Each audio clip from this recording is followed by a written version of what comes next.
Tá indo. Estamos ao vivo! É muito legal fazer isso, né? Boa noite, galera. Estamos aqui com a Cacá novamente, a Ruth Alonso e a Carol. E hoje vamos falar sobre rede de apoio contra a violência contra a mulher. Cacá, eu vou ficar só assistindo. São 3 maravilhosas e eu vou ficar aqui quietinho, tendo essa aula maravilhosa. Ai, gente, para mim é sempre um prazer falar com essas companheiras maravilhosas. A Ana Carol Lanas Cabral, que trabalha no DEM, que ela é mãe de uma menina esperta. Ela é doula. Especial. Ela é psicóloga maravilhosa, antirracista, feminista. E a Ruth Alonso, que está na União de Mulheres desde 2010, trabalha na rede de enfrentamento contra a violência contra a mulher, né? Enfrentamento à violência contra a mulher e de atendimento à mulher em situação de violência. Está pré-candidata a vereadora em São Paulo. E a gente vai conversar um pouco sobre a rede de atendimento e a rede de enfrentamento à violência contra a mulher. Manas, vamos começar falando dessa diferença? Quem quer começar? É Carol. Bom, queria agradecer ao Thiago, a Cacá. Obrigada pelo convite, pelo espaço, pela oportunidade da gente. Obrigada a você. Conversar. Eu que agradeço muito. Eu agradeço, aproveita para agradecer também, né? Aproveito. E somos todas todo mundo que está assistindo. Isso. Somos promotoras legais populares, né? E justamente a gente estava conversando um pouquinho antes, né? Como traduzir, né, essas questões legais, esse juridiquês, muitas vezes, para uma linguagem que a gente entenda. Sou mãe, né? Então, a mãe maravilhosa, mostra a filhota. Aqui, ó. Ela lindeza. Parece na hora das lives. Ela fez junto comigo. Eu fiz 2 anos de PLPs, ela fez os 2 anos comigo. E estava perguntando, né, a diferença entre rede de enfrentamento, de atendimento. A gente tem uma diferença conceitual que eu não vou entrar muito, vou falar, né, de maneira geral, mas a rede de atendimento às mulheres em situação de violência é a rede de serviços especializados que atendem as mulheres. Peraí, não, tem que falar não para criança nessa hora, né, gente? Tá mexendo aqui. Então, são não só os serviços especializados, os não especializados também. Então, são CRMs, CDCMs em São Paulo. Peraí, gente, tá mexendo. São os serviços também que vão acolher a vítima. E aí entram também os postos meu marido de saúde, passando atrás. os hospitais. Mas hoje que ele é a live com as pessoas interagindo. É a minha criança. Homem passando vergonha. A Ruth tá aí com os gatinhos, né? Atrás, já aparecendo. Bom, desafio essa modernidade, né? Mas eu gosto assim, que a gente fica mais à vontade, né? Tá todo mundo passando por isso na quarentena e é vida real, né? Tem filho, tem marido, tem gato, tem chuva que a gente tá torcendo para não cair. Isso é legal, isso é que é legal. Eu tô em Ribeirão Preto, o Thiago tá em São Paulo, a Ruth tá em São Paulo e a Carol tá na praia. E tá ameaçando um temporal. Exatamente. Então, peraí, como eu estava dizendo, da rede de atendimento, é isso que você falou, Cacá, exatamente, é a rede que vai acolher a mulher quando ela precisa de uma atenção, seja qual for, em relação a qual, né, situação que ela está vivenciando de violência naquele momento. E aí a gente tem as redes de enfrentamento, que são as redes que se organizam nos territórios para pensar a política pública para as mulheres. Então, vai além dos serviços especializados, que atendem diretamente, que tem sempre que está se reunindo para aprimorar a qualidade desse atendimento. A rede de enfrentamento, ela se reúne para pensar a política. Então, a gente tem serviços em todos os territórios, como que os fluxos, os auxílios estão funcionando, estão correspondendo às necessidades das mulheres. Então, o número de serviços, a quantidade, o tipo de serviço, a gente tem abrigo sigiloso suficiente, a gente tem casa de passagem, enfim, a rede de enfrentamento à violência contra as mulheres, ela vai pensar a política. É essa a diferença. E o bacana, que eu sou uma fã das redes, né, eu acho que é isso que a gente também aprende nas PLPs, que a gente aprende aqui nas lives, né, esses encontros. As redes são muito potentes porque são lugares de encontros. Então, as profissionais e também a sociedade civil, também, né, as instituições governamentais e não governamentais podem e devem participar das redes de enfrentamento. Ela está prevista na Política Nacional de Enfrentamento à Violência contra as Mulheres de 2011, e esse número, né, essa data é muito importante, né? Foi nesse ano que a gente conseguiu construir, a partir de mulheres que foram lá, a partir da sua prática, da sua vivência, construíram colocaram no papel essa prática, já que são esses encontros. Vamos pensar como melhorar e aprimorar? Assim, em linhas gerais, o Ruth quiser complementar. É só interessante que assim, o pensamento dessa construção de uma articulação em rede, ele é anterior de se colocar isso, né, no papel em 2011. Então, desde que a gente tem serviços de atendimento, né, a gente ouve essas discussões. É que eu estou sem o livro aqui, né, mas você vê, tem elaborações em relação às redes anterior à Lei Maria da Penha. Né? Então, eu tenho livros aqui que antes de 2006 estavam discutindo como é que você atende as mulheres, como é que você pensa, né, nessa proteção delas, e lógico, era antes da Lei Maria da Penha, porque a gente tem um divisor na nossa história, né, em relação à proteção às mulheres, e a Lei Maria da Penha ela é um marco, é extremamente importante, mas antes, né, com as legislações que tinham, da maneira como tinham, também se pensava como é que a gente aprimora isso, e esse aprimoramento do atendimento, ele só vinha a partir dessa perspectiva, a partir do atendimento em rede. E aí um pouco do que a Carol trouxe também, né, esses serviços especializados, que ela falou as siglas, eu só vou explicar as siglas, porque nem todo mundo conhece, sim, né, então a gente tem meio que nacionalmente o que a gente conhece como CRM, os Centros de Referência da Mulher, né, em São Paulo a gente tem um outro tipo que é muito aproximado, que é o CDCM, que é o Centro de Defesa e Convivência de Mulheres, que tem, enfim, uma função muito parecida, né, de oferecer atendimento psicológico, atendimento social. Os CDCMs têm um atendimento que é orientação, na verdade, jurídica. Os CRMs, geralmente, eles fazem uma parceria com a defensoria para essa prestação, né, de orientação jurídica, ou não, né, ou também pode não ter a profissional do direito, mas encaminhar, assim, para a defensoria.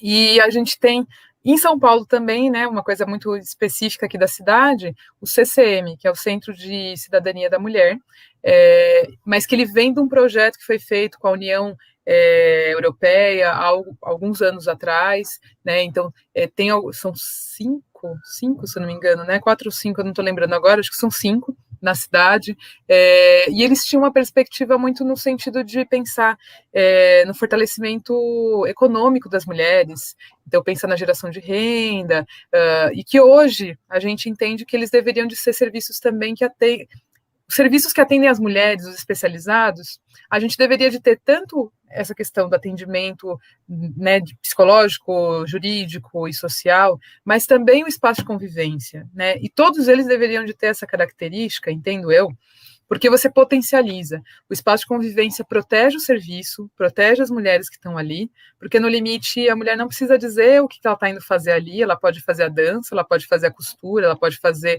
a musicoterapia, mas ela pode também aproveitar aquele espaço para fazer o acompanhamento psicológico, para tirar algumas dúvidas jurídicas, enfim. Então, só é importante... E a gente sabe também, né, de uma caminhada, né, Carol, do quanto que é difícil compreenderem que o espaço da convivência nesses serviços, ou seja, esses encontros, das rodas de conversa, é quase que tido como algo que não deveria de acontecer ali, né, mas é exatamente porque acontece ali que é tão potente. né? Então, isso a gente também, né, tá na labuta aí há anos falando sobre isso, né? Do quão transformador é esse espaço de convivência, né? Por exemplo, trabalho lá, né, a gente tem isso, e a gente fez a dança e depois fomos conversar sobre isso, e de repente o depoimento de uma companheira era, eu não sabia que meu corpo fazia tudo isso, eu achava que ele só servia para lavar e para passar e para cozinhar, enfim. Então, uma das coisas que a gente fala é o quanto que apropriar-se desse corpo, ou seja, ele vai se movimentar como eu quero que ele se movimente, eu vou aprender outros movimentos com ele, também é uma forma de eu me apropriar da minha história, né? Como quando a gente faz, né? A Terezinha está lá com a gente fazendo oficina de cristando, né? A então, Tere, assim, a nossa colunista também, que divide comigo o espaço, maravilhosa, também promotora legal popular. E aí é isso, ela leva para as mulheres a questão desse conhecer de pontos turísticos, de conhecer a cidade, e também, de novo, a gente entende o quê? Eu me apropriar deste território, que pode ser a nossa cidade, que é a nossa história, também é apropriação da minha vida, das minhas histórias, e, consequentemente, eu posso ampliar alternativas de saída da situação de violência. Então, sim, a prevenção, ou esses espaços, eles são fundamentais para a gente fazer o enfrentamento à violência. Sim, eu acho muito importante a Ruth pontuar isso, porque a gente vê que uma das violências que as mulheres enfrentam é essa violência das instituições mesmo, né? Da igreja que diz que ela tem que continuar num casamento, da família que fala que casamento é para sempre e que não está disposta a receber uma mulher vítima de violência, né? Toda essa estrutura patriarcal é muito difícil formar uma rede de apoio para essas mulheres, né? Se você não tem um espaço de convivência com mulheres com histórias parecidas, né?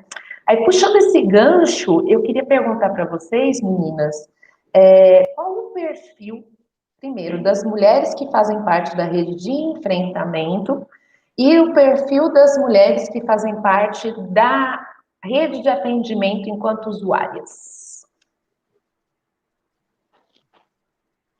Pode começar. Pode começar? O perfil das usuárias, né, qualquer mulher, toda e qualquer mulher, porque a violência, ela não escolhe, né? A gente sabe, se pega o mapa da violência, que as mulheres negras sofrem mais violência em relação às mulheres brancas. A gente também a gente sabe que as mulheres trans, as travestis, são, né, assassinadas e sofrem muita violência, né? Então, assim, ela acaba sobrecaindo, né, de forma mais acentuada para algumas características. Então, mulheres com deficiência, por exemplo, né, sofrem muita violência e a gente quase não fala sobre isso, até pela dificuldade delas de acessarem os serviços, porque os serviços não estão... a cidade não está preparada para elas transitarem, né? Então, você já não tem calçada, você não tem transporte, você não tem várias coisas, né? E aí, para ela chegar, às vezes, no serviço, você não tem uma pessoa que seja intérprete de Libras, você não tem um solo tátil, você não tem, enfim, várias coisas, né?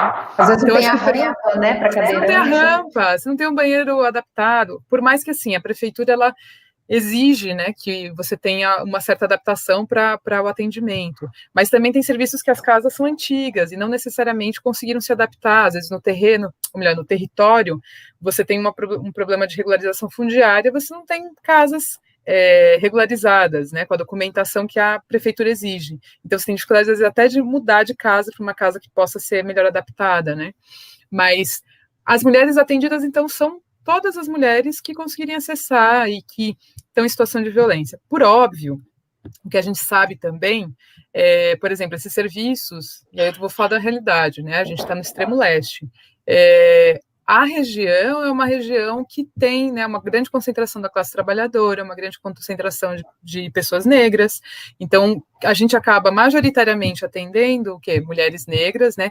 2/3 da população que a gente atende, das mulheres que a gente atende, se autorreferem, né, negras, e aí a gente tem, né, e a gente já sabe que também a população negra, ela está o quê? Na base da pirâmide, né, do trabalho formal, e sobretudo no trabalho doméstico, né, então a grande maioria que a gente tem atendido são mulheres que são diaristas, que são, né, trabalhadoras domésticas, enfim, mas isso por quê? Porque eu também estou falando de uma localização, e não quer dizer que as mulheres de Moema não sofram violência, mas claro, também... Claro. a maneira de lidar com a violência, né, é quase que comum a questão de você abafar, né, de você ter medo, vergonha de falar sobre isso. Então, tanto as mulheres, né, de Moema como as de Guaianazes passam por isso também. Mas é isso, é como que, né, a vida das mulheres na periferia fica muito mais exposta, né? É a vizinha que ouve pela proximidade, às vezes, das casas, né, da rua, e isso, enfim, é isso. Até elas buscarem também um serviço no próprio bairro, às vezes é um problema, porque ela não quer encontrar a vizinha dela lá. E, de repente, se ela sabe que a vizinha dela está ocupando aquele espaço, se a casa, sabe, rotulada ali, né, das mulheres que sofrem alguma violência, pode ter uma dificuldade de acessar. Por isso que é importante a gente ter o espaço de convivência também, porque não é só né, a casa que faz dança, é a casa que você aprende, sei lá, a cozinhar, coisas assim. E do atendimento, né, o que a gente entende, gostaria, né, que os serviços especializados eles tivessem mulheres, né, atendendo mulheres, e que a gente pudesse ter capacitação em gênero, né, em raça, que tivesse, então, essas mulheres uma perspectiva de gênero e antirracistas, anticlassistas, enfim. E anti-LGBT-fóbicas, mas infelizmente a gente não tem um grande investimento em formação, né? Nos serviços a gente teria o que é possível às vezes pagar horas técnicas, que seria o que se dedicaria para a capacitação da equipe, né? Os nossos serviços não têm essa possibilidade, né, de contratação de horas técnicas, por exemplo. Então, logo a capacitação é feita porque a gente entende que é importante fazer, mas não necessariamente porque está dado, sabe? Não sei, Carol. E ainda é um serviço que é coordenado por uma PLP, né, que tem essa formação, né, nessa interseccionalidade feminista. As companheiras são PLPs também, viu? Maravilhosa, a equipe toda, né? E eu estou vendo aqui que a Cláudia Guerra, que é da ONG SOS Mulher de Uberlândia, está aqui comentando. A Lina Calandriello, que é a nossa companheira PLP também. Entrou a Vivian Altoff, não sei se é assim que fala. Estamos aqui com uma audiência pequena, porém muito selecionada. Estou muito feliz de ver vocês aqui, meninas. E, Carol, você estava falando também da rede de enfrentamento que vem antes, né? E a Lina, inclusive, comentou aqui que seria interessante pensar em programas de habitação para essas mulheres, né? E fez uma pergunta: como uma mulher periférica vai abandonar o lar com seus filhos sem nenhuma alternativa para isso? Maravilhoso, né? Já são esses serviços. Mas eu queria perguntar para a Carol, né, o perfil das mulheres da rede de enfrentamento, né? Porque a gente está falando que as políticas públicas para as mulheres, antes de estarem no papel, já teve esse movimento anterior de mulheres para demandar esses serviços, né? Esse atendimento em situação de violência, essas políticas públicas. Você pode falar um pouquinho sobre isso, Carol? Sim, posso também responder um pouquinho para a Lina também, depois. Mas é isso, porque é papel também da rede de enfrentamento pensar isso que a Lina colocou, como que é a política habitacional. E não é só pensar no atendimento ali a hora que ela chega, mas depois, e como que a gente encaminha, porque quando a gente vai conhecendo mais, né, por que a violência doméstica ela é tão específica, por que é tão difícil sair, romper o que a gente chama ciclo da violência, ou a saída da violência é um processo, porque tem várias outras questões, por exemplo, o que a Lina colocou muito bem, onde eu vou morar? Com um monte de criança, né? Com uma é mais fácil, com 9, a gente já teve uma mulher que a gente acompanhava que ela tinha 9 filhos e filhas. Então, é sim muito mais difícil, porque não é só ela que está saindo, né, daquela dinâmica, daquela situação, né, tem que levar muita gente com ela. Então, a rede de enfrentamento são mulheres, são profissionais, e aí falando um pouquinho do perfil que eu vejo, eu acompanho algumas redes de enfrentamento só na cidade de São Paulo, são 6 por territórios, oeste, leste, sul tem 1 e 2, norte e centro. Mas tem as redes de enfrentamento que vão se organizando em outros municípios e regiões do estado. Eu não sei o alcance né, da live de vocês, do canal de vocês, nacional, tem redes em outros estados. Então, é isso. Como a Ruth falou também, a ideia de rede, ela existe na prática há muito tempo, né? A rede de solidariedade, principalmente as mulheres constroem entre si, né? E isso antes, há muitos séculos, né? E a gente, então, constrói, é interessante analisar a política para as mulheres, porque ela é muito construída a partir de um fazer, de uma prática. Por exemplo, as casas-abrigos sigilosas, que tem a ver também com a pergunta da Lina, para onde ela vai? Para onde a mulher vai quando ela toma uma decisão, eu quero sair, porque ela pode procurar o serviço, isso também queria destacar, é que é tanto assunto, né, Cacá? Já fez uma vez tempo hoje. Mas assim, ela não, quando ela procura um serviço, por isso que as casas são tão importantes, e a gente tem muito poucas casas no estado de São Paulo, que é onde eu conheço mais, né, da política estadual. A gente tem pouquíssimas casas como essa. Em São Paulo a gente tem já algumas, mas outros municípios não tem. Por que elas são tão importantes? Porque a mulher vai lá, não quer dizer que ela vai lá denunciar, ela não vai lá naquele momento com a mala, com as crianças, para ir para outro lugar. Ela vai para ser acompanhada, ela vai para falar sobre o que ela está vivendo. Isso é muito legal de todas as mulheres saberem, porque a gente tem uma cultura brasileira muito policialesca, né? Denuncie, vá na delegacia da mulher, e a gente sabe que lá ela pode sofrer outra violência também, que é institucional. Infelizmente, isso acontece. Enfim, a gente quer não ouvir mais esses relatos, mas a gente ainda escuta, né? Então, a mulher já passou por uma situação de violência, ela sofre outra numa delegacia. Agora, se ela vai antes na casa, a depender também da situação, tem situação que não dá, que vai ter que ir para uma delegacia direto, mas se ela consegue ser acompanhada por uma psicóloga, por uma assistente social, por uma equipe, por uma advogada, de preferência com perspectiva de gênero e feminista, ela, se precisar ir numa delegacia, ela pode ir acompanhada, ela pode ir muito mais fortalecida, ela pode ir sabendo o que ela vai poder esperar de lá, porque se é o primeiro lugar que ela vai com muita expectativa, né, de repente. Se ela vai numa casa, ela vai, primeiro, calma, vamos te ouvir, como você tá, o que você pensa, o que você quer nesse momento da sua vida, porque ela pode mudar depois, no dia seguinte, né, é isso. A gente não tem que ter um padrão de expectativa do que a gente espera da mulher. Então, se ela chega numa casa e, por exemplo, ela fala, eu preciso de um lugar para ir,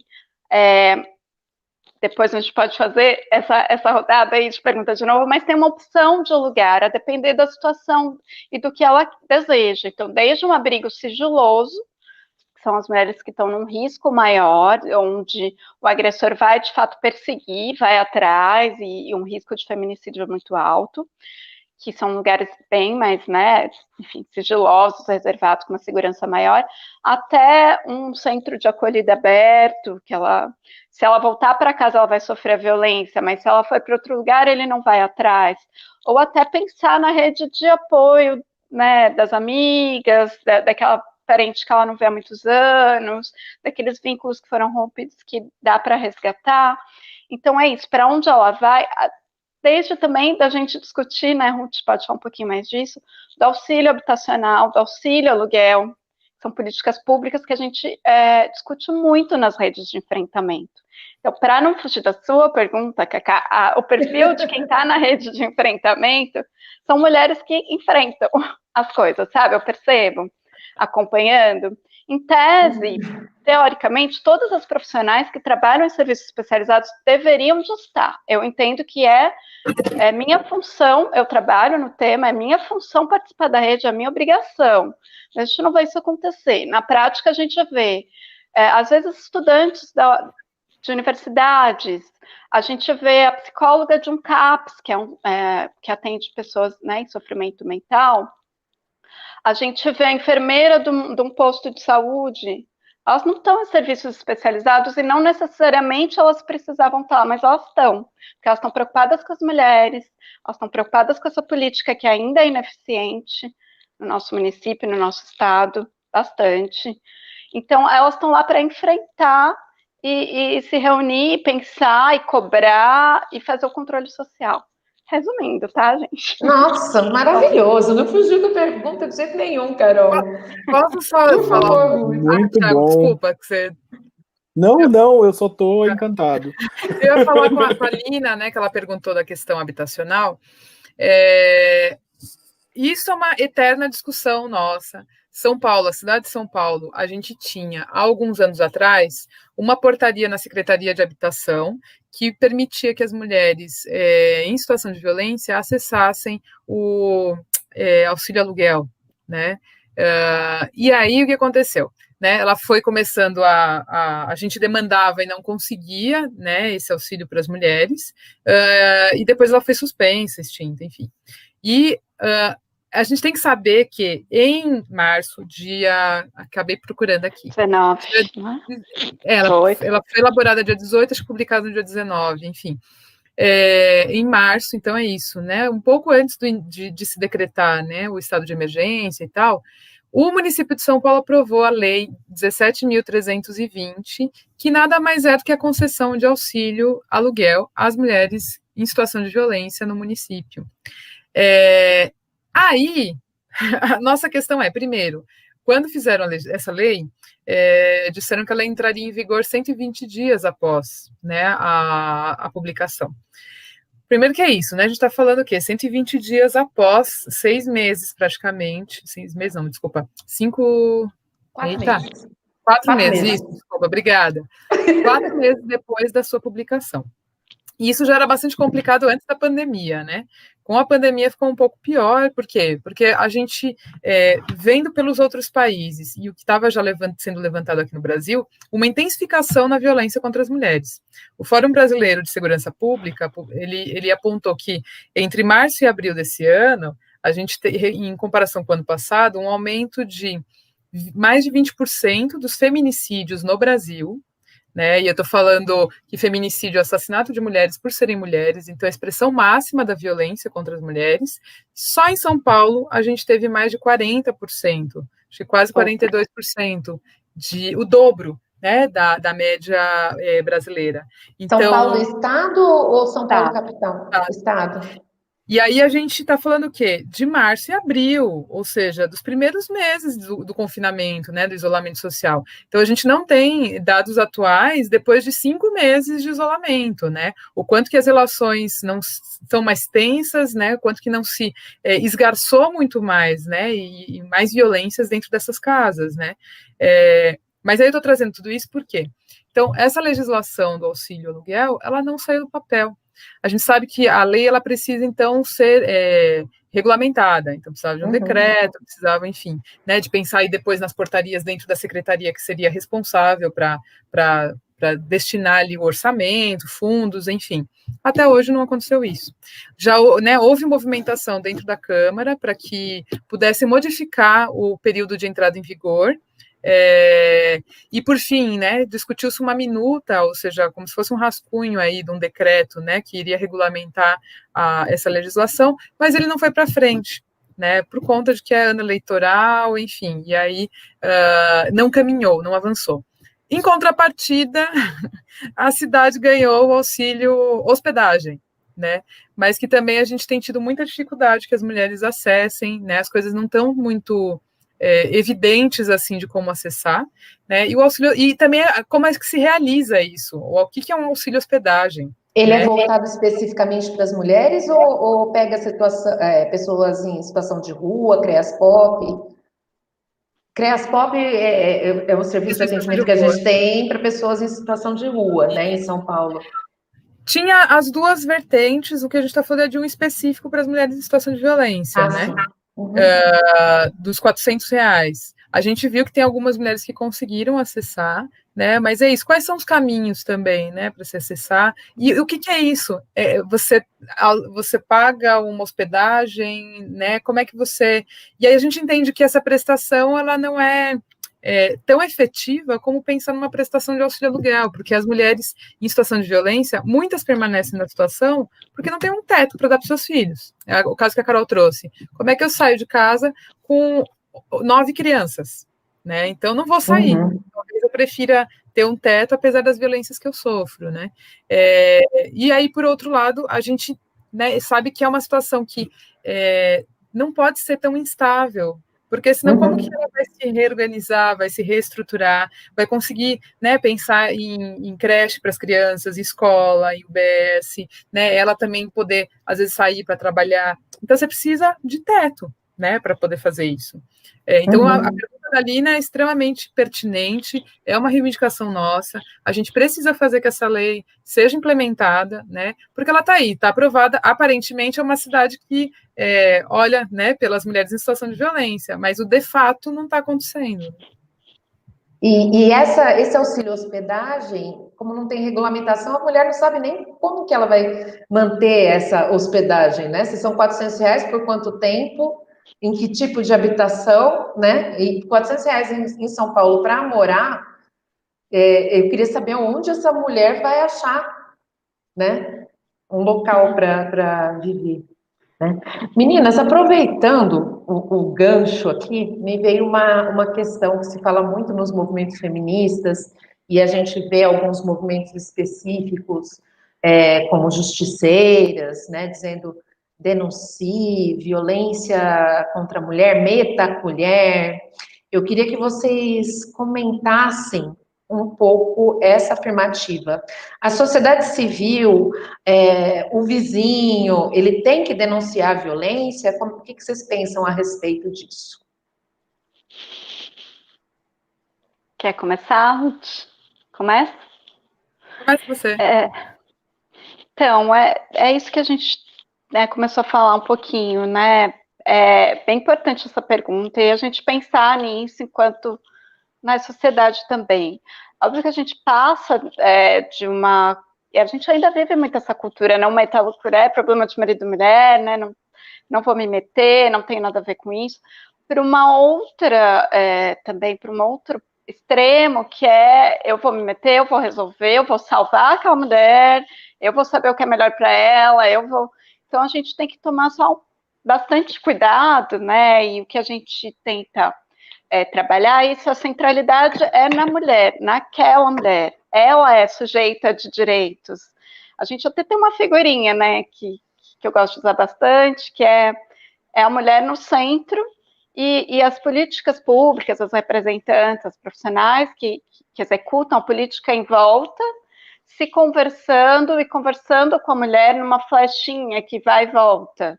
Então, assim, eu pergunto para ela, então é isso, eu preciso de um teto, é isso que eu quero. Você pergunta para a mulher o que você está vivendo, o que você pensa.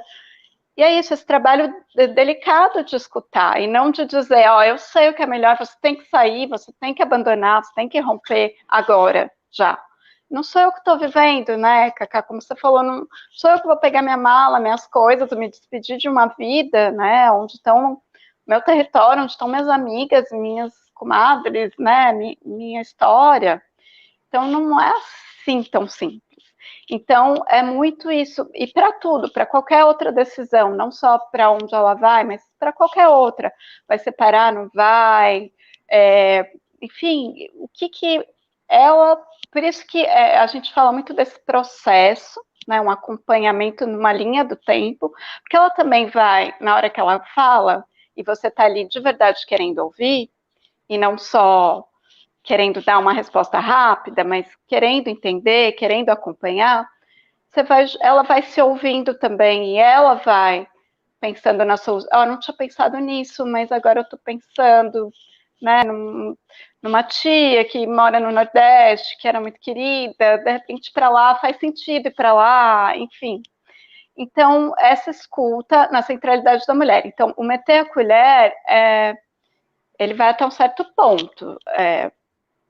Se você vê uma situação que uma mulher está sendo agredida na sua frente, já aconteceu. Eu não estava trabalhando, eu estava no meu horário de folga, né, numa mesinha de calçada, tomando café da manhã, e eu vi uma cena que o cara estava sendo bastante agressivo, a Ruth estava, inclusive, nesse momento. O cara estava sendo bastante agressivo com a mulher foi se encolhendo, se acuando. Eu cheguei perto, tinham outras pessoas perto também, e falei, você está precisando de alguma ajuda? Ele não se mete que eu estou falando com ela. Eu falei, eu também estou falando com ela, e eu quero saber, você precisa de alguma ajuda? Enfim, talvez seja um pouco arriscado fazer isso, às vezes eu recomendo, eu tinha outras pessoas, porque ele podia vir para cima de mim, eu também sou mulher, né, e eu sou pequenininha, não dá para ver aqui, mas eu sou pequenininha. Mas assim, eu queria mostrar para ela, você não está sozinha, sabe? Então é isso, o meter a colher é nesse sentido, eu estou aqui, mas em nenhum momento eu podia entrar na frente dela e catar o braço dela e tirar ela, eu também seria agressiva de certa forma se eu fizesse isso. Mas claro, eu entendo assim, então o meter a colher é mostrar para a mulher, você não está sozinha, eu estou aqui, eu posso te ajudar, posso te ouvir, vamos pensar juntas. Se eu não souber, porque nem tudo a gente sabe, né, eu trabalho com isso, então eu sei a rede, e mesmo assim, cada caso, cada situação é uma novidade, a gente tem que, essa costura, né, a gente vai fazendo junto com a mulher, a cada nova situação, é uma nova história. Então, vamos junto com ela. E se você não souber, eu vou perguntar, eu te ajudo, vamos atrás, vamos acessar a informação. Então, é esse cuidado que a gente não pode perder. Não, estamos totalmente alinhadas. E aproveitando que vai passar para a Ruth falar sobre esse tema, eu queria só comentar aquela campanha do X na mão para levar na farmácia, que foi veiculada nos grupos, esse símbolo do X, ou um símbolo que era assim. Eu queria que vocês falassem sobre isso também, que eu acho que é uma questão bastante polêmica. Você pode fazer essa... Eu também queria ouvir sobre isso. Juntar esses dois temas aí, Ruth? Você quer falar? Eu falo primeiro, depois eu passo para a Carol, é isso? Tá bom. Fala a primeira parte da pergunta, já pode entrar nessa e volta a provocação para a Carol. Não, só que queria compartilhar que lá na Rede Leste de Enfrentamento, as companheiras, elas sempre falam da escuta radical da mulher. E a escuta radical da mulher é isso, a mulher é protagonista da história dela, né? Então, a gente, enquanto trabalhadora, enquanto quem está exercendo essa função, né, e que conhece a rede, a gente é instrumento para essa mulher conseguir pensar em uma ampliação de alternativas para a saída da situação de violência. Então, quando a Carol diz, né, que a gente tem que escutar e talvez trabalhar com ela essas alternativas, a gente se coloca numa outra posição. Não é de que, eu sei tudo, eu sou a bambambam do rolê aqui, sabe? Não, é ao contrário. É a mulher que ela está vindo ali e a gente, a partir da escuta do que ela está trazendo, a gente vai mostrando, olha, a gente tem essas possibilidades no município, a gente tem essas possibilidades, né, na sua rede que você está falando, eu estou ouvindo essas possibilidades que você está trazendo, então, e construindo com ela isso. Então, é muito importante, né? Uma escuta não julgadora, uma escuta qualificada e essa escuta radical. A mulher é a protagonista da sua história. É ela quem vai viver as consequências da tomada daquela decisão. Então, por isso que a gente sempre tenta o quê? Trabalhar na perspectiva do fortalecimento dela, para ela tomar essas decisões, né? E de que a política pública, então, a ser oferecida, seja uma política pública robusta, que dê conta ali de pensar essas possibilidades da saída de violência que ela está apontando. Né? E quanto a isso que você está trazendo, né? Primeiro também em relação a essa imensidade de propostas voluntárias, né, para atender mulheres em situação de violência, eu acho que é importante lembrar o que a Lenira falou para a gente esse final de semana, né, numa transmissão que a gente fez. O trabalho com as mulheres não pode ser aquele que a gente fica pedindo, que faz um favor, se você tiver um tempo, me atende. Não, né? O Estado tem o dever de oferecer o quê? Política pública robusta, né? Então, em condições com orçamento. Não pode continuar como a gente está, né? A vida toda é isso, né? Você faz um puxadinho e acha que dá conta, né? E as mulheres não vão lá porque elas não querem, né? Não é porque aquele puxadinho é insuficiente, às vezes é inadequado, o atendimento que está sendo oferecido não está sendo respeitoso, às vezes. Então, assim, quando você amplia, a sensação que dá é que o amor no coração salva, sabe? E não pode ser assim. Quando a gente fala de violência contra as mulheres, é muito complexo. Né? É uma situação extremamente complexa, que a gente tem que ter articulação de rede, tem que ter essa escuta da mulher, tem que ter formação específica para a gente atender, né? Não dá pelo amor, pelo carinho que eu tenho, falar, olha, eu vou lá, põe um S no peito aqui e e salva a mulher, entendeu? Não, isso pode ficar tranquilo para a pessoa, que ela vai dormir ali e achar que ela fez o dever dela, né? Missão cumprida, mas não é assim. Porque aí a gente tira o quê? De novo, o protagonismo da mulher e entender que é um problema da nossa sociedade, né? E ele tem que ser enfrentado com recursos, né? Com formação. Não dá para qualquer um fazer e fazer sem capacitação, sabe? É isso, né? Acho que as iniciativas é isso. Tenho muito amor no coração, então vamos estudar, vamos conhecer a rede, vamos aprender sobre isso e vamos escutar as mulheres, porque você não é uma superpoderosa que decide sobre a vida delas. E aí, trazendo o que você falou pra gente, né? Essas campanhas que a gente tem visto proliferar em razão da pandemia, né? Eu não vi ainda uma divulgação adequada dos serviços de referência, por exemplo. Eu posso mencionar o guia rápido, né, de serviços que a Defensoria Pública fez. Né? Esse eu entendo que foi, né, feito de forma adequada, respeitosa, precisa ser atualizado, né, constantemente, mas que tem uma confecção. Agora, eu não tenho visto uma publicidade, né, no território lá nosso local, não se desenvolveu a partir da prefeitura nenhum novo protocolo para fazer o enfrentamento à violência agora na pandemia, apesar de a gente ter demandado isso.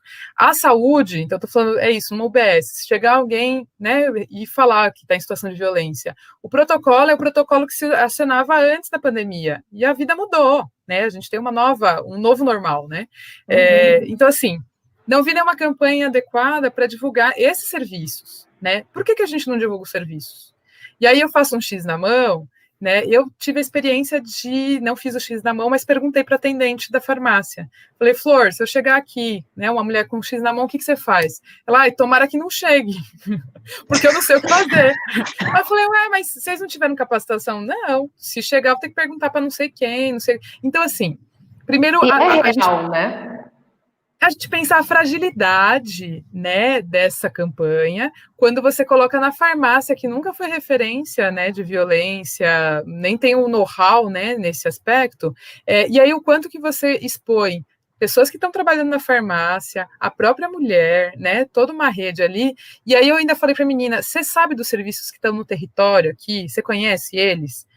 Não, né? Então, assim, é uma coisa muito desconectada, né, e acaba sendo ineficaz. Então, imagina, né, se essa mulher chega com um X na mão e ninguém dá uma orientação ali, é uma tentativa que também, né, falhou. Ou, se fazem o contrário, ela aparece com um X na mão, bota essa mulher para dentro, chama a polícia, e aí, às vezes, aquele negócio fica muito pior do que estava antes.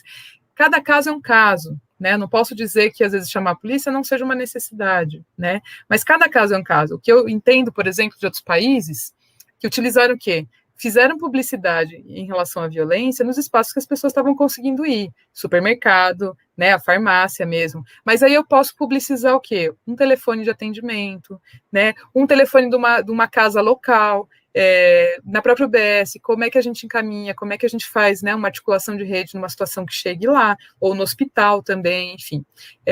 Então eu olho com bastante preocupação para essas campanhas que não articulam com a rede local. Porque é isso, né? Você não é política pública, né? Não é política pública. E tem uma grana que foi investida nisso, que podia ter sido investida em outras coisas mais eficazes, entende? Mas, de repente, isso você publiciza, então está na mídia, então você deu ali, parece que você está fazendo alguma coisa, mas não é nem política pública e nem é eficiente. Né? Não, e se eu puder fazer um comentário, eu acho que piora a situação, porque aí a pessoa ela tenta fazer isso e ela vê que não funciona, ou que piorou a situação dela, ela não vai tentar fazer mais nada, ela vai se conformar com a vida que ela tem e acabou, sabe? Tipo, nada adianta. Né? É muito perigoso. É uma possibilidade também isso, né? É isso, essa tentativa que você... então eu vi na televisão, é isso, eu vou chegar lá, vou fazer o sinalzinho com a mão. A outra pessoa... O que ela está fazendo? Às vezes nem sabe o que é isso, né? Então, não viu a campanha, porque, se você vai colocar uma campanha na televisão, você tem que combinar, né, com a pessoa que o receptor da mensagem precisa saber o que fazer, né? No mínimo ter capacitado, mas aí vamos pensar, existiu capacitação para todas as farmácias que a gente, né, tem, ou ainda que sejam as cadastradas?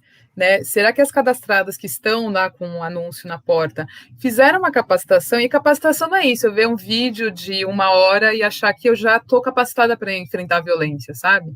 E é isso, de novo a gente volta no quê? A gente banaliza a violência contra as mulheres, porque quem é que sofre a violência são mulheres. Né? E aí a gente já, estou lembrando Eu não lembro o nome da autora, mas o título é Cidadã de Segunda Classe, né? O quanto que nós, mulheres, a gente ainda é vista, né, como uma cidadã de segunda classe. A gente sabe que no direito, né, a Melinha que sempre traz, ela tem um livro, né, Os Direitos Humanos das Mulheres. Parece redundante falar isso, mas não, foi em 90 e pouco que, né, as mulheres foram reconhecidas como tendo de ser resguardados os seus direitos porque somos humanas, né? Então, assim, é uma parada muito... E a gente ainda vive, então, as consequências disso, né? Perfeito. Carol, quer comentar o X? Então, X também da questão, eu acho, que bate muito nessa angústia que lidar com mulheres em situação de violência gera, né? Então, você quer responder rápido, você quer respostas... É o afã, é legítimo você querer dar soluções, mas vocês analisaram muito bem. Você, Cacá e Thiago nem trabalham, né, com isso diretamente, mas pegaram pontos muito importantes. Não é política pública, não tem articulação com serviços públicos, mas o dinheiro é público. E as consequências, Thiago, você tocou num ponto que é muito importante, que como a gente está falando, é tão difícil o processo que é interno, começa interno da mulher querer sair, se sentir no direito de sair daquela situação que ela foi socializada para aguentar, né? Ela viu a avó, ela viu a mãe, a igreja, né, Cacá, que você falou, é a família, todo mundo falando, não, o lugar de mulher é esse, aguenta, reza mais, enfim. E aí, quando ela se dá o direito de sair, isso é um passo enorme já, vários passos que ela deu interno. Aí ela vai procurar ajuda e recebe tipo, não sei o que você está falando, não sei o que fazer, aí a pessoa fica desesperada mais que ela. Ela volta várias casinhas para trás, várias. Pode significar que ela demore anos depois para tentar uma nova forma de sair. Né? Então, a gente tem um conceito que chama rota crítica, que é isso que o Thiago falou. São os obstáculos que a mulher encontra quando ela vai procurar ajuda. Obstáculos ela sempre vai encontrar, mas eles podem ser maiores ou menores. Então, nós que somos profissionais que trabalham, a gente é essencial, porque se a gente trabalhar mal, a gente vai ser um obstáculo maior. Se a gente for acolhedora, e ainda que a gente não saiba exatamente naquele caso o que fazer, mas a gente mostra que a gente está querendo ajudar e ir atrás das informações, ela vai se sentir mais acolhida e vai em frente naquele processo. E não só a gente que trabalha, mas vocês, né, que podem ter amigas, que podem ter conhecidas, vizinhas que estão nessa situação, a mesma coisa. Né? Se eu não acolho minimamente, não é que eu vou salvar, como a Ruth já falou bastante, né? Não é que eu vou salvar, mas, puxa, estou aqui, estou vendo, eu vou tentar te ajudar, estou aqui à disposição para tentar te ajudar, isso faz com que diminua essa rota crítica da mulher. Ela encontrou um caminho mais acessível para ela poder sair. Então, é muito delicado. Eu acho que essas iniciativas meio que, né, tentando dar soluções mágicas para um problema complexo, para um problema que é estrutural, social. A gente tem que continuar batalhando e pensando criativamente e pensando em propostas, mas calma, vamos conversar, né? Vamos articular a rede, vamos conversar com os profissionais que estão aí há décadas trabalhando, vamos... Não precisa vir de... Mas, sinceramente, eu acho que não tem intenção de solucionar. Eu acho que é o que a Ruth falou, que é fazer propaganda e parecer que fez alguma coisa, sabe? Colocar lá na lista, o checklist, e tipo, olha, fizemos. Uma coisa que eu queria perguntar... Eu acho que não tem preocupação nenhuma em resolver o problema. Aproveitando isso que o Thiago está falando, eu queria perguntar para vocês se durante a pandemia vocês tiveram algum treinamento, como os serviços estão funcionando e se teve alguma destinação de verba do governo federal para implementar essa nova fase, essa nova forma de se atender. Eu não vi isso acontecer. Eu não trabalho atendendo diretamente, eu dou suporte, apoio para quem está atendendo, participo da rede, eu estou nessa discussão mais da política pública e atendo eventualmente, né? Então, a gente vai produzindo esse conhecimento. Então, a gente foi atrás para atualizar esse guia, que eu vou deixar, viu, Cacá, para vocês. Por favor. Link, Thiago, se puder, que ficou muito bacana, participei da construção, e não por isso, mas porque ele realmente, como a Ruth falou, a gente foi ligando de serviço em serviço, e aí, como que você está trabalhando? Como que está? Qual horário? Quais são os cuidados? Enfim. Então, esse guia, ele é para a situação da pandemia, violência doméstica na pandemia, é um guia rápido de direitos das mulheres, e tem outras, violência sexual, o que fazer, violência obstétrica, então ele está bem completo e ao mesmo tempo bem objetivo. E, então a gente foi construindo, né, esse saber. Eu vejo os serviços também que eu liguei e que a gente acompanhou e que a gente acompanha nas redes, construindo esse saber na prática. Eu não vi, que eu saiba, que eu tenha, enfim, escutado o relato, eu não escutei nenhum relato de tive um aporte, tive uma capacitação extra, não vi. Eu vejo elas se virando, pensando criativamente, se organizando em rede no território. Teve um território que foi muito bacana, que fez isso que a Ruth falou, imprimiu os folhetins e foi entregar com serviços do território, foi entregar nos lugares que estavam abertos, né, que é onde a mulher podia procurar ajuda. Inclusive, depois que veio o X da farmácia, foram nas farmácias também, vou deixar aqui o panfletinho, você não sabe. Isso foi o trabalho da rede de enfrentamento, né? Com o mesmo orçamento de sempre, e com o mesmo aparelhamento. Esse que imprimiu foi com dinheiro de pesquisa, de investimento de pesquisa. A academia não foi, até onde eu saiba. Podem ter outras iniciativas que eu não conheça, mas não vi nenhuma. A gente, isso, confesso que não recebemos, né, nenhum valor diferente, nenhuma orientação diferente. Desde março, e eu acho que é importante a gente colocar, eu vou passar o link depois, tá? Nós, né, dos serviços, a gente se posicionou demandando mesmo. A gente precisa fazer um protocolo específico para esses atendimentos, né? Porque a gente está enfrentando uma situação muito diferente, né? Nunca vivida. E a gente, então, solicitou, a gente expôs algumas situações que eram necessárias ter um olhar específico em relação ao fornecimento de EPI, as condições mesmo de trabalho, né, das funcionárias ali, das pessoas que estão atendendo as mulheres, né, mas a gente não conseguiu desenhar isso. No território, a gente chegou a entrar em contato com outras políticas públicas lá, para tentar ver se a gente conseguia pensar numa articulação, ainda que seja do território. Também não conseguimos avançar. O que a gente avançou foram nas articulações que a gente sempre fazia. A companheira do AMA, né, do Serviço ali da Saúde, que sempre foi companheira e que de repente falou: Ruth, como é que vocês estão fazendo agora? Né, a companheira do CAPS, que sempre também foi parceira, como é que vocês estão fazendo agora? A companheira do CRES, que é parceira, como é que vocês estão? Vamos pensar juntas, né? Mas uma coisa assim muito artesanal e de quem se importa, né, ali com as mulheres. Só queria agradecer a Alina, ela lembrou quem é a autora da Cidadã de Segunda Classe, e também ela, quando traz a questão da situação, né, das mulheres em situação de rua, a gente sabe, né, como muitas mulheres, elas saem da situação ali de violência, elas acabam indo para a rua para fugir também dessa situação de violência. É lógico que lá elas ficam expostas a outras violências, né? Então, quando ela traz aqui, né, a gente precisaria ter alternativas, sim, com certeza, né? E essas alternativas, a gente poderia ser muito criativa para essas alternativas, né? A gente pode pensar, aqui em São Paulo, a gente tem um serviço, por exemplo, que chama Família em Foco, e um outro que é Autonomia em Foco. Né? Por que a gente não pode ter algo específico assim para as mulheres? E qual é a característica desses serviços? Né?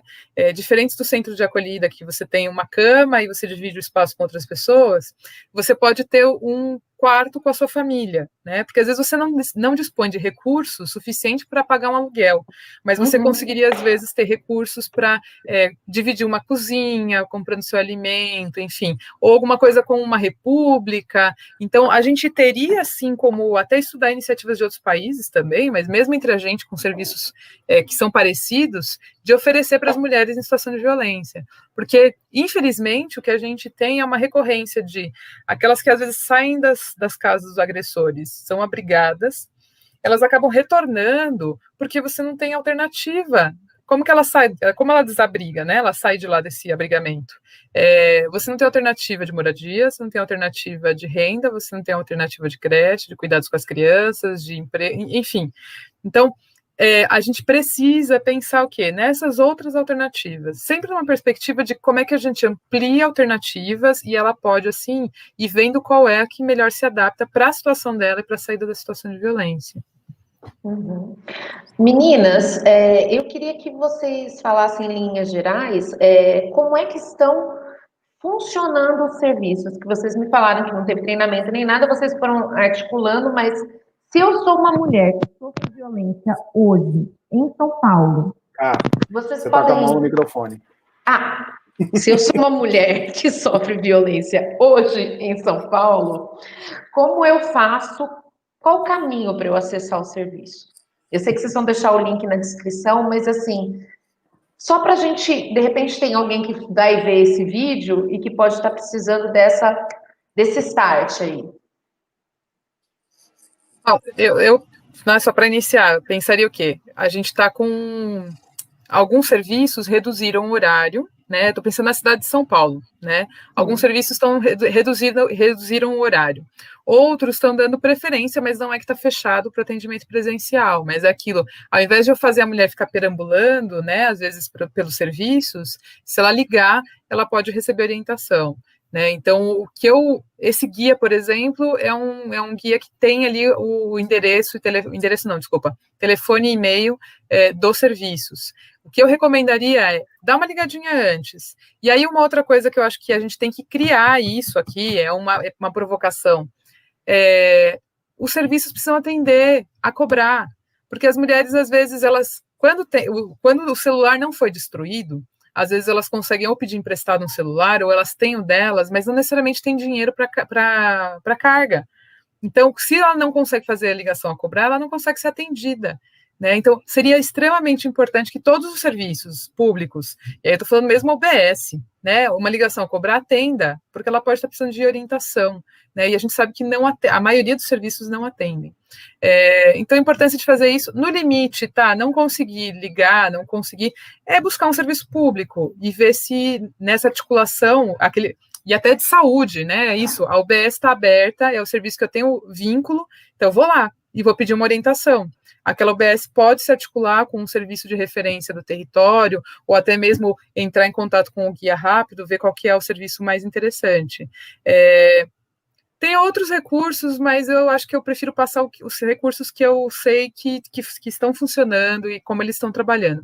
A maioria dos serviços, só para dizer também, acaba atendendo no horário comercial, então de segunda a sexta, né? De final de semana, a gente tem uma limitação aí dos serviços que estão em funcionamento. Né? Então, em São Paulo, quem tem funcionado no final de semana, e que talvez eu acabo orientando aqui, é a Casa da Mulher Brasileira. Né? Mas durante a semana que os outros serviços estão abertos, eu acho mais interessante a gente procurar os serviços do território, preferencialmente. Mas é isso, no limite, à noite, né? E no final de semana, ou feriado, Casa da Mulher Brasileira. Que também no guia tem telefone, né? Então, no limite, dá até para ligar, mas dá para puxar o endereço. Perfeito.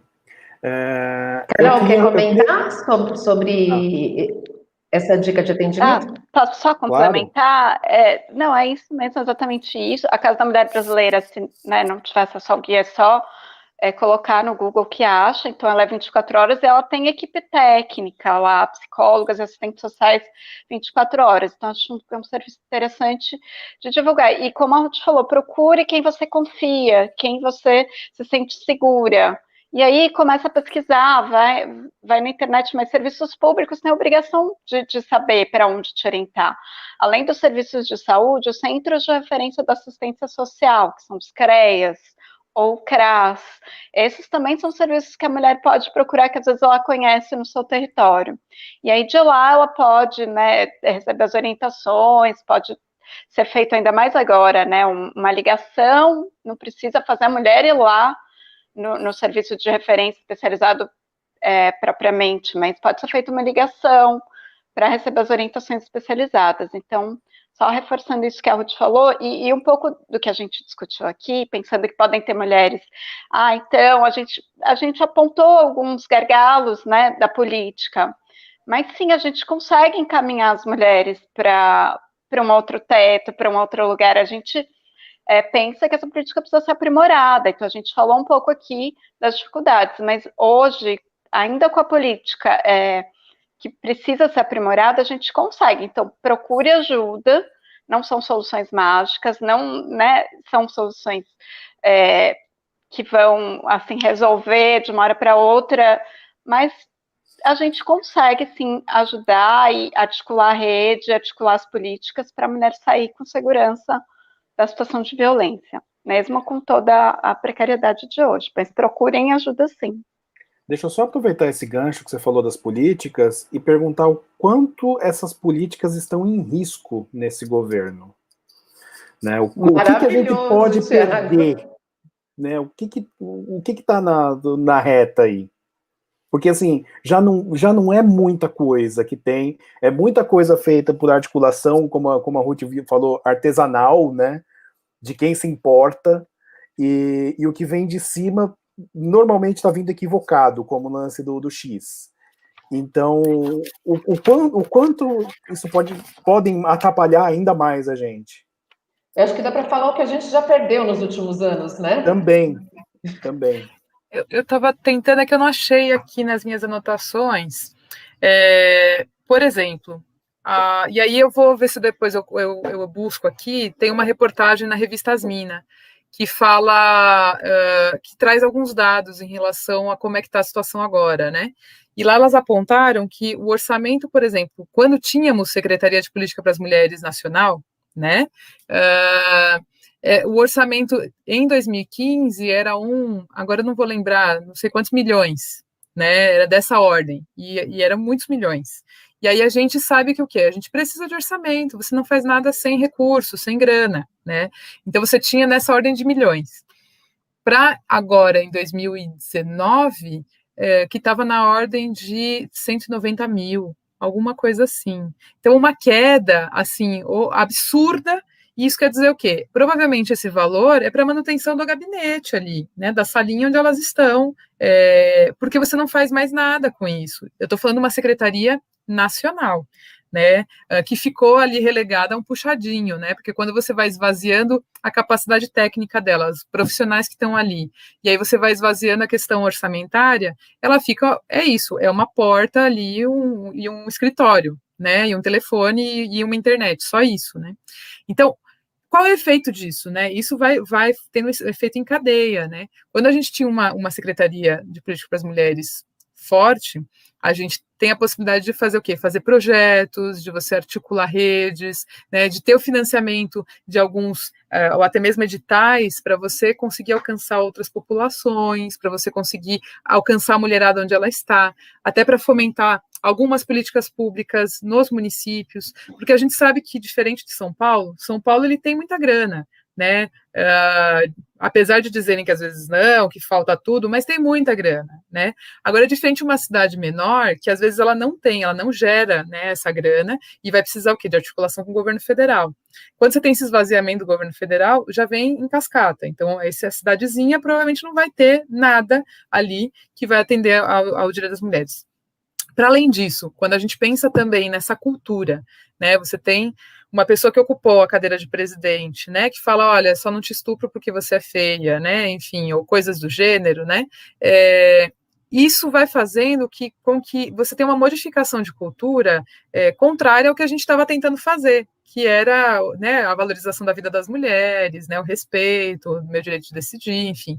Então você tem uma modificação de cultura no sentido de autorizar a violência contra as mulheres, né? Então, assim, você vai perdendo de várias ordens, desde a estrutura mesmo, aquilo que é concreto, até para essas conquistas da formação nossa, né? Quando você fala o quê? Tá proibido agora discutir gênero na escola, né? Então, é a escola sem partido que vai ser, né, instituída e tal.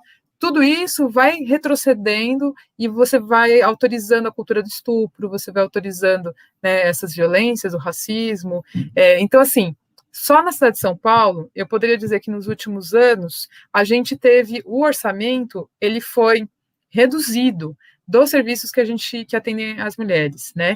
Então, essa redução, né, do orçamento faz com que a gente não consiga, de fato, ter uma prestação de serviço adequada, então você acaba não conseguindo nem remunerar adequadamente, muito menos pensar em articulações que seriam necessárias, né? E muito menos ampliar. A gente tem demanda, tem locais na cidade, estou falando da cidade só de São Paulo, que você não tem serviços. Então, essa mulher, como é que ela vai se locomover e buscar um serviço se no território dela não tem? E se a gente não tem passe livre para as mulheres em situação de violência, elas vão precisar pagar o transporte, e é caro o transporte na cidade, né? Então, são várias coisinhas que você vai somando e, na verdade, você vai minando, né? E aí também uma outra coisa, desculpa, eu falo muito, mas quando você pensa nesses programas de televisão que a todo dia vão ali naquela avalanche, batendo na mesma tecla. A Lei Maria da Penha não funciona porque morreu mais não sei quantas mulheres. A Lei Maria da Penha não funciona porque morreu mais não sei... Então, você vai o quê? Deslegitimando uma lei que foi reconhecida pela ONU como a terceira melhor legislação de enfrentamento à violência contra as mulheres. E você vai fazendo com que as mulheres também desacreditem de que elas têm direito a uma vida sem violência, e que aí elas não vão buscar nenhum espaço para proteção, porque ela viu na televisão que não funciona, né? E aí, enfim, quando, na verdade, essa televisão, ela também tem um fomento de tentar criar esse imaginário de que ela não funciona, né, e que isso dá muito ibope, né, então, né, tem muita audiência isso, e aí é lógico, se isso dá audiência, eles vão falar disso, e vão ficar trazendo, tem um filme muito bom, Abutre, né, vão ficar trazendo essas imagens o dia inteiro, né, para criar essa coisa também da insegurança, né, de todo um processo aí que eu acho que é importante a gente refletir. Carol, desculpa que eu... Ou Thiago, desculpa, hein? A gente adora te ouvir. Fica tranquila. Não, acho que é isso, muito importante, né? Eu vi aqui um comentário da Lina, né? Que são várias as fraturas, né? Como que a gente... Obrigada por colocar aí, Thiago, de novo. Como que a gente consegue tratar? Acho que está vivendo um momento histórico que não precisa falar, né? Está todo mundo vivenciando isso. É muito difícil, muito traumático. Acho que essas fraturas, né? São esses traumas recorrentes que a gente tem vivido. Mas eu acho que iniciativas como essa que vocês estão proporcionando, por exemplo, a gente se juntar, ainda que virtualmente, né, que a gente queria estar junto pessoalmente, mas não dá por enquanto. É isso, a gente poder se escutar, pensar, identificar os problemas, as dificuldades, mas para avançar e identificar também o que a gente precisa. Né? Eu acho que muitas dessas fraturas a gente vai demorar para conseguir, né, tratar, mas o que a gente não pode é deixar de sonhar, de ter esperança, de resistir, de lutar. Então, quando a gente fala as políticas públicas para as mulheres precisam ser melhoradas, se a gente já tem coisas, então procurem ajudas, a gente consegue ajudar, mas a gente quer mais, a gente merece mais, a gente precisa mais e melhor. Então, a gente vai resistir. Eu acho que é isso, a gente trata essas fraturas, lembrando que a gente é um coletivo, e a gente tem aí a coletiva, nós mulheres, que, pelo menos para mim, tem sido uma experiência de participar, de fortalecer essa resistência, ainda mais nesse momento. A gente vai resistir juntas, a gente vai tratar das coisas juntas e a gente vai tentar evitar ao máximo novas fraturas, que não perder direitos, né? A gente vai ficar a pé nos direitos que a gente tem, sabe que a gente está perdendo alguns, a gente quer, ao mesmo tempo, também avançar. Então, a gente vai pensar juntas, criativamente, coletivamente, e se tratar e se cuidar juntas. Eu acho que é um pouco isso também que eu queria trazer, sabe? Essa esperança nesse cenário. A gente consegue. A gente tem aí, né, Cacá e Ruth, que passaram pelas promotoras legais populares. A gente vê a história das mulheres do século, a gente nem votava, gente. A gente nem podia trabalhar, a gente podia estudar. E olha o que pela luta das mulheres, muitas, inclusive, morreram para a gente conseguir ter direito a voto.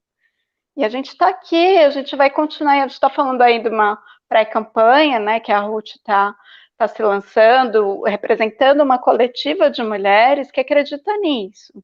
A gente não quer só votar, a gente quer ocupar, a gente quer estar lá, a gente quer cuidar desse orçamento, a gente quer olhar essa política com uma outra perspectiva. Então é isso. Em meio a toda essa pandemia e esses pandemônios, né, Thiago? A gente ainda assim está enfrentando esse mundo virtual que não é a nossa praia para avançar. A gente quer ocupar.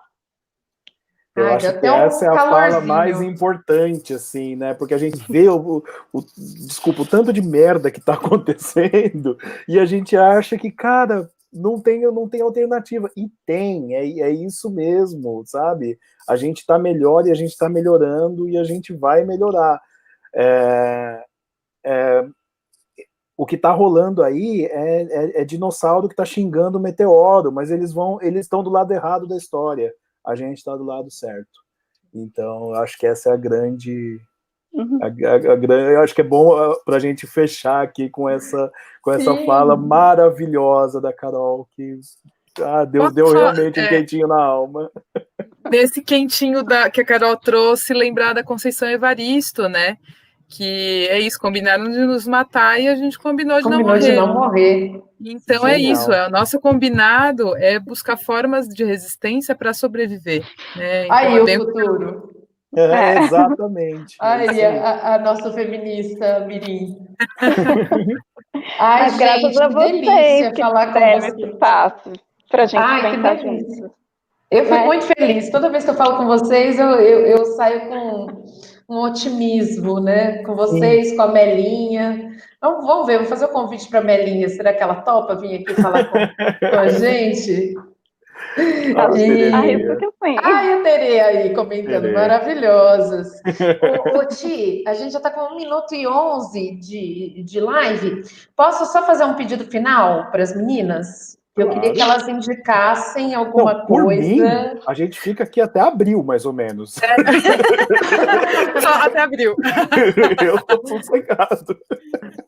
Então, não tenho nada para fazer claro que assim, se vocês quiserem falar sobre mais alguma coisa, a gente também não tem limitação de tempo, mas eu penso só pelas pessoas que vão assistir, né? Enfim. E que vocês também têm aí criança, coisas para fazer, né? Para não usar o tempo já dormir, né? Exatamente.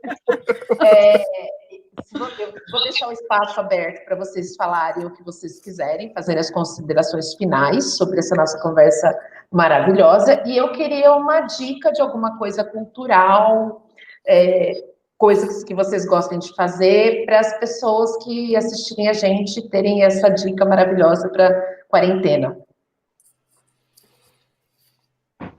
Posso falar? Assim, o que eu queria dizer é agradecer mesmo, gratidão, Thiago e Cacá e Ruth, né, para a gente estar aqui pensando juntos, sonhando juntos, se fortalecendo juntas, acho que faz muito sentido. E a gente só consegue fazer isso se tem alguém que proporciona um espaço para isso, né? E vocês fizeram isso muito bem, fazem, né? Sempre que eu acompanhei algumas, e eu preciso pôr a criança para dormir, né? Também. E a Cacá, enfim, agradecer. Também fico muito feliz, né? O Thiago eu tô conhecendo mais agora, mas a Cacá também é muito bom sempre tá com você, tá perto de você, ainda que virtualmente. E de dica, eu dei essa mesma dica num podcast também que a gente fez, mas eu vou retomar, que é o Cabaré Feminista. Elas também estão fazendo lives, encontros, são artistas, mulheres feministas maravilhosas. Vamos pôr links na descrição. Eu quero chamar elas para fazer. Isso que eu ia falar. Será que elas são facinho, que nem eu? Ruth, já faz essa falar de feminismo. Vou querer, já está na minha lista. Ruth? Eu faço a ponte depois. Queria só agradecer, né, Thiago, um prazer, né, ter esse canal. A gente estava conversando antes, né, essa possibilidade de a gente ter espaços, né, para conversar, para falar sobre os temas que nos afligem, né, Sim. E ao mesmo tempo essa resistência que a gente consegue construir a partir do afeto, né, a partir dessa proximidade. Cacá, muito bom te encontrar, né, ainda que seja nessa virtualidade. Mas obrigada, viu, por ter feito o convite e ter trazido essa oportunidade de falar sobre uma coisa que é tão cara para a gente, né, que é rede, né, rede de enfrentamento, de atendimento, mas são as redes. A gente precisa estar, né, em redes de afeto, enfim. E acho que a minha sugestão, né, e é isso, pensar na pandemia, então ele é bastante grande também, né, que é esse livro aqui, Um Defeito de Cor, da Ana Maria Gonçalves. Que linda arte! É maravilhoso. A Melinha quer fazer um grupo de estudos, mas tem que ser para mais adiante. Recomendo na leitura, eu estou lendo, o problema é que às vezes eu queria ler mais rápido do que eu consigo, né, de ter tempo, mas recomendo a leitura. A gente precisa estudar mais, né, e se posicionar de forma antirracista, que já deu, né? São, né, mais de 400 anos aí de escravização de pessoas e desse tratamento e comportamento racistas, né? Então já deu. Por mais que a gente possa ter um marco ali, né, da abolição, a gente sabe como é que se deu tudo isso. E também não foi política pública, né? Não foi política pública, né? Simplesmente abriram as portas e vai embora. E aí foi o xizinho na mão, né? Foi o xizinho na mão, exatamente, né? Quem sobreviver, sobreviveu, né? E quem não, a vadiagem, né? O tipo penal ali, a contravenção, né? A vadiagem estava aí para recolher o povo e botar na cadeia, né? Então, enfim, né? Só para dizer que eu acho que a gente precisa estudar, a gente precisa ver esses gargalos, né? Para a gente conseguir construir uma sociedade melhor. Então, fica a dica aí. Muito, muito obrigada, viu? Eu que agradeço demais a Lina, todo mundo que estava nos comentários. Lina, Terezinha, Camila, todos que estavam aqui ao vivo com a gente. E daqui 15 dias a gente volta com a Tere, com uma outra convidada. E eu queria dizer, meninas, que aqui o meu espaço é de vocês. Quando vocês quiserem... então, está abertíssimo. Para falar sobre o que quiserem, é só me dar o toque que a gente já marca outra data, viu? Está abertíssimo.